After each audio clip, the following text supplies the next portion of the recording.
Pemirsa, Anda kembali menyaksikan program Juru Bicara. Baik Pak Dirjen, pada saat penutupan GPDRR yang ke-7 ini, Kepala BNPB Bapak Suharyanto juga menyampaikan beberapa hal terkait dengan hasil dari diskusi internasional ini. Mungkin bisa disampaikan juga Pak, kira-kira apa saja output yang dihasilkan dari Ya, forum GPDRR yang ke-7?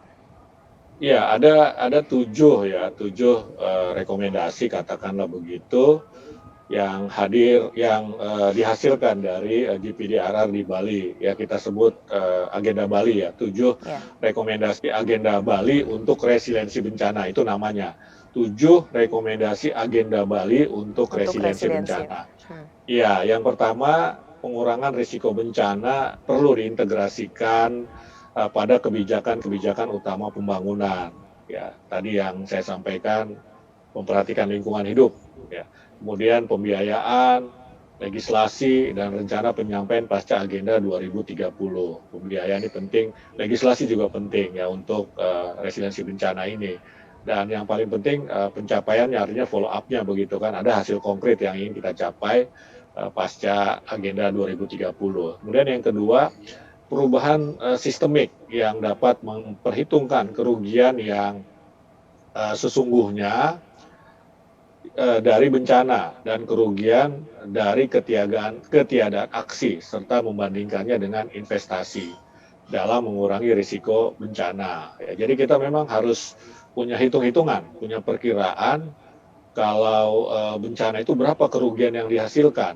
Ya, kalau kita tidak melakukan apa-apa begitu, tetapi kalau kita melakukan aksi dengan cepat tanggap, dengan resiliensi, dengan mitigasi, itu berapa kerugian yang terjadi?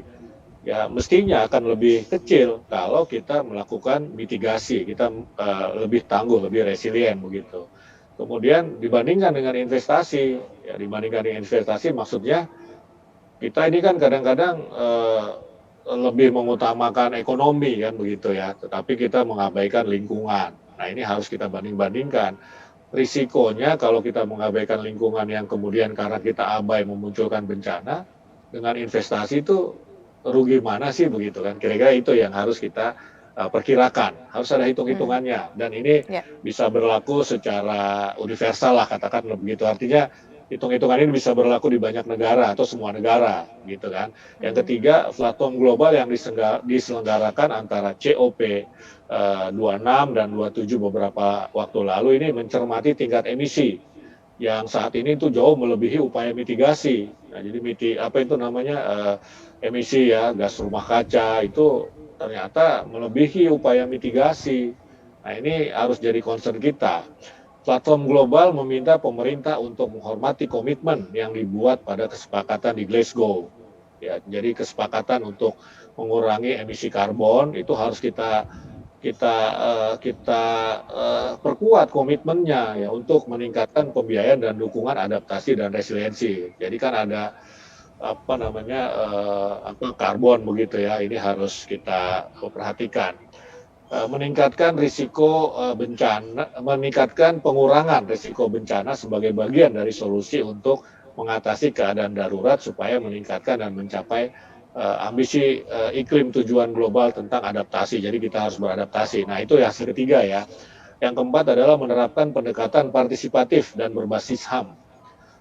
Harus ada komitmen ulang terhadap keterlibatan masyarakat dan pengurangan risiko bencana yang digerakkan oleh masyarakat serta mendukung struktur lokal yang ada dan membangun resiliensi. Jadi begini, jadi kita harus melakukan pendekatan partisipatif. Ya, pendekatan partisipatif jadi semua masyarakat dan harus berdasarkan HAM. Jadi Ya. kalau kita biarkan tanpa mitigasi, ya kita biarkan tanpa resiliensi itu tidak berbasis HAM begitu. Karena itu kita harus membangun ketangguhan itu demi menjunjung tinggi hak asasi manusia. Nah ini yang penting juga kita harus melibatkan kearifan lokal dalam penanggulangan bencana. Kira-kira seperti itu. Yang kelima, platform global memberikan rekomendasi yang dapat mendukung pelaksanaan seruan Sekretaris Jenderal PBB untuk memastikan setiap orang di muka bumi dilindungi oleh sistem peringatan ini dalam jangka waktu 5 tahun ke depan. Jadi harus ada peringatan dini bencana ya, untuk gempa, untuk tsunami. Ini kan kalau di Indonesia sudah banyak kita lakukan begitu kan. Meski ada beberapa hal yang harus kita benahi.